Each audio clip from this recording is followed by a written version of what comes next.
Jadi 3 faktor yang ngebuat mie instan itu menjadi makanan yang paling populer. Ngantri lama dan panjang untuk semangkuk ramen hangat. Oke, halo semua, kenalin aku Kano Joshi di video Wibu Cari Tahu episode yang ke-8 dan sudah lama tidak upload. Kali ini aku mau ngebahas salah satu sejarah singkat tentang mie instan.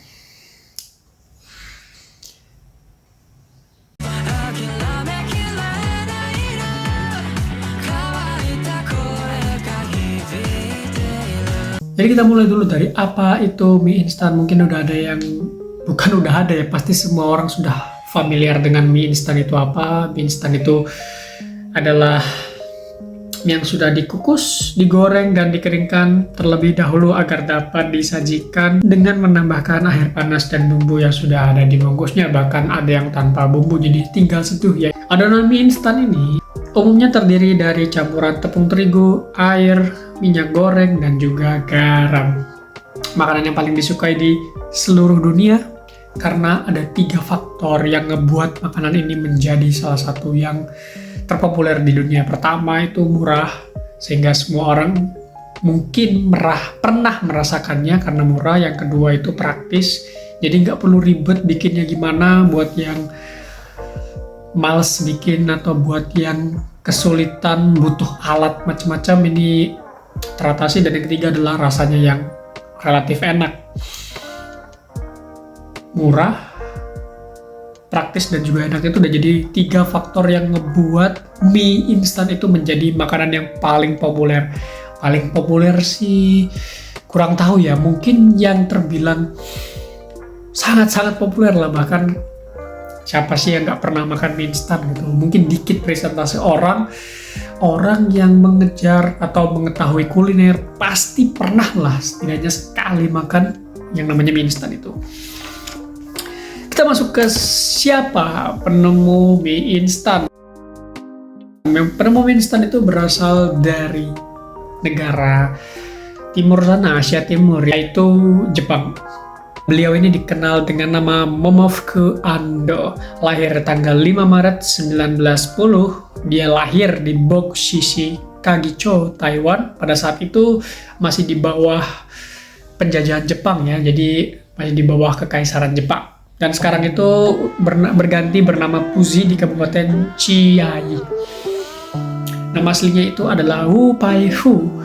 Kedua orang tuanya meninggal ketika dia masih kecil dan diasuh oleh kakek neneknya. Pernah membuat perusahaan tekstil, kuliah di program Magister Universitas Ritsumeikan, dan pernah bekerja di pabrik pembuatan suku cadang pesawat. Dan dia tuh waktu bekerja di suku cadang pesawat itu pernah dituduh ya teman-teman, ditangkap oleh polisi militer karena tuduhannya itu adalah menggelapkan barang-barang ilegal, sehingga dia tuh pernah dapat siksaan dari polisi militer pada kala itu. Masih perang dingin lah hitungannya, perang dunia 2. Orang ini kok tangkaplah. Ternyata tuduhannya juga benar atau enggak juga kurang tahu. Dan akibat dari serangan udara pada perang dunia 2 membuat kantor dan pabriknya yang dia ciptakan di masa mudanya itu hancur. Lalu dia bangkit lagi dari nol dengan mengelola toko serbaguna atau toko serba dan menjual makanan pada saat itu. Dan ketika dia itu diminta untuk memilih kewarganegaraan, dia memilih sebagai warga negara Cina, bukan negara Jepang. Meskipun sekarang itu dikenal sebagai dia orang Jepang karena itu naturalisasi. Akhirnya dia ya setelah Perang Dunia II dia balik ke Jepang mau nggak mau. Dia milik sana. Awalnya dia memilih sebagai orang Cina, tapi lama-kelamaan ya karena naturalisasi akhirnya jadi orang Jepang. Oke, itu tadi sejarah singkat dari penemunya. Beliau ini adalah orang yang sangat-sangat luar biasa ya. Kita masuk ke sejarah mie instannya. Menurut autobiografi Mahono Ramen, Matsume Monogatari. Setelah kalah perang, Jepang itu mengalami kesulitan bahan pangan sehingga perlu mengimpor terigu yang cukup banyak dari Amerika Serikat. Kementerian Sosial dan Kementerian Kesehatan mengimbau rakyat Jepang agar mau mengkonsumsi terigu serta dibuat seperti contohnya udon, ramen, terus ada suiton, biskuit, roti, dan sebagainya. Tapi pada saat itu sebagian orang memanfaatkan terigu itu untuk ngebuat roti. Dalam rangka bisnisnya, Ando itu bertemu dengan pejabat-pejabat kementerian. Dia itu mengungkapkan keprihatinannya terhadap orang Jepang yang pada saat itu tuh cuman makan roti tanpa isi terus dicampur teh gitu, sehingga dia prihatin kayak gizi-gizinya. Lalu dia itu mengusulkan agar kementerian mempromosikan mie karena mie adalah budayanya orang Asia Timur. Namun, seksi di Kementerian Kesehatan itu berdalih bahwa teknik produksi massal dan jalur distribusi untuk mie itu belum ada, jadi belum, ya udahlah kamu coba eksperimen gitu, sehingga dia ngelemparnya ke Ando ini dan setengah menganggapnya remeh, kayak yaudah kamu bereksperimen sendiri terus kamu mengkampanyekan sendiri tentang mie-nya itu. Dan ya gimana ya, setelah Ando merasa marah karena usulannya diremehkan, namun ya peristiwa itulah yang memunculkan ide brilian dia bahwa sepertinya kalau bikin mie instan enak. Nah, seperti itu. Singkat cerita, Ando pernah menjadi ketua koperasi simpan pinjam dan bangkrut sehingga mengharuskan ia melunasi hutang dan menghabiskan semua usaha-usahanya hingga tersiksa rumah. Kalau nggak salah rumahnya itu ada di Ikeda, dan rumah ini yang akan menjadi tempat dia membuat mie instan. Karena teringat pernah melihat orang-orang itu mengantri lama dan panjang untuk semangkuk ramen hangat. Dia tuh berpikiran bahwa sepertinya bikin usaha mie boleh juga. Nah, dia memulai usaha baru pada tahun 1957. Di halaman rumahnya, ia mendirikan sebuah gubuk kayu untuk dipakai sebagai ruang kerja pembuatan mie. Pada saat itu usia Ando sudah mencapai 47 tahun ketika memulai usaha baru mie tadi. Ia ingin membuat mie kering yang dapat segera dimakan di rumah, cukup hanya diseduh air panas. Ia juga ingin buatan mie-nya itu praktis dan bisa tahan lama. Bumbu dan kaldu yang tercampur dalam mie hingga orang tuh nggak perlu harus mikirin ini mie dipisah, ini bumbu nanti dicampur-campur, aduk-aduk, nggak usah. Jadi dia dalam satu paket aja mie kering, jadi tinggal seduh air panas, tinggal makan, selesai. Setelah dia berhasil ngebuat bumbu atau kaldu atau mie seperti keinginannya, Ando mencari teknik mengeringkannya. Tadi ini step pertama dia bikin eksperimen. Ini rasa yang menurut dia paling cocok apa. Akhirnya ketemu. Setelah dia ketemu, dia mulai bereksperimen untuk gimana sih caranya membuat mie itu menjadi tahan lama, dan itu butuh perjalanan try and error kalau nggak salah namanya, mencoba dan gagal. Nah, dan ya di situ banyak referensi yang menuliskan bahwa banyak sekali usaha dia itu gagal. Sementara dia bereksperimen membuat mie, kondisi keuangannya atau kondisi finansial keluarganya itu cukup memprihatinkan, tetapi anak istrinya itu support sama Ando. Gas lah Pak, udah nggak apa-apa, percaya gitu, support. Dan ketika hampir putus asa karena tidak menemukan cara mengeringkan atau ngebuat mie itu tahan lama, Ando itu nggak sengaja ngelihat istrinya itu tengah menggoreng tempura atau tempura, gimana menyebutnya ya. Lagi goreng tempura, terus dia berpikir, apa digoreng aja mie-nya ya, mungkin lebih bisa jadi tahan lama kan.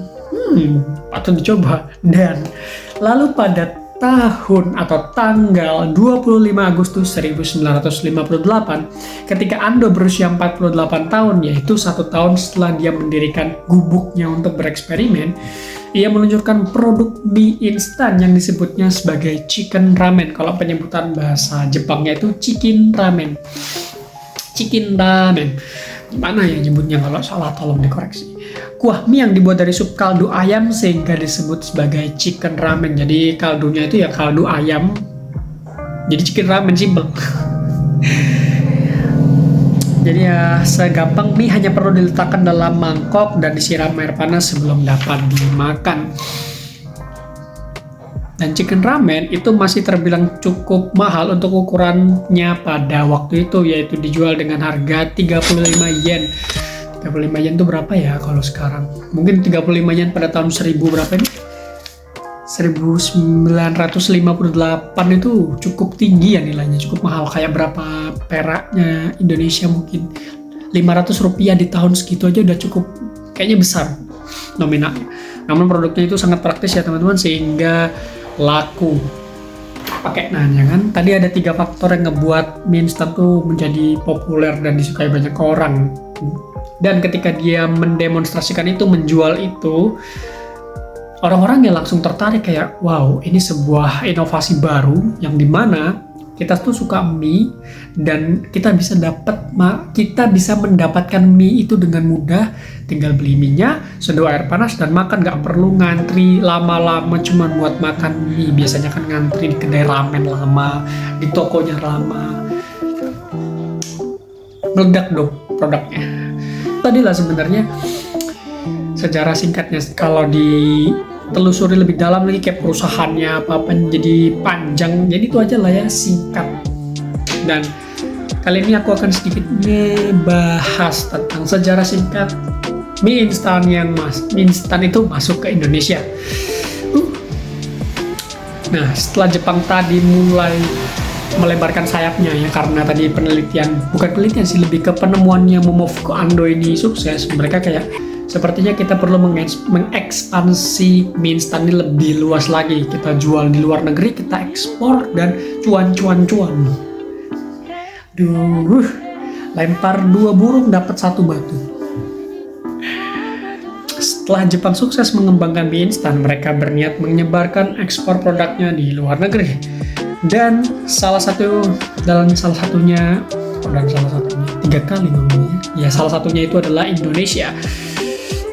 Seiring munculnya Undang-Undang Penanaman Modal Asing Nomor 1 Tahun 1967, ini undang-undang pertama nih. Undang-undang tentang penanaman modal asing yang pertama di tahun 1967. Tua juga. Sebuah perusahaan asing dari Jepang yang bernama Sankyo Shokuhin berkeinginan membuat pabrik di Indonesia. Pabrik itu diresmikan pada 16 Juli 1969 di bawah PT 51 Sankyo Industri Pangan. Produknya kemudian dikenal dengan nama Super Mie. Jadi mie instan yang dijual di pasar Indonesia pertama kali adalah Super Mie. Sepuh Super Mie, terima kasih. Dan mulai tahun 1972 masuk Indomie, dan 10 tahun kemudian disusul ada Sarimi. Jadi ini 3 produk yang bisa dibilang sepuh, meskipun kalau kita nanya yang pertama siapa, jawabannya adalah Super Mie. Dalam perkembangannya, Indomie menjadi merek yang dominan. Ya kita tahu lah, ngomongin mie, beli Indomie, beli apa menjadi merek yang dominan, karena kayak contohnya beli minum, beli Aqua, beli motor, beli Honda. Indomie menjadi produk yang terkenal, menyebar luas di Indonesia dan dominan lah ya. Ya mereka bertiga, atau bukan mereka bertiga, 3 produk yang tadi, Indomie, Sarimi, dan Super Mie itu sekarang sudah diproduksi oleh Indofood, CBP, sukses makmur. Dan itulah ya kesimpulan. Jadi kalau dikutip dari kata-katanya Momofuku Ando, peace will come when people have food.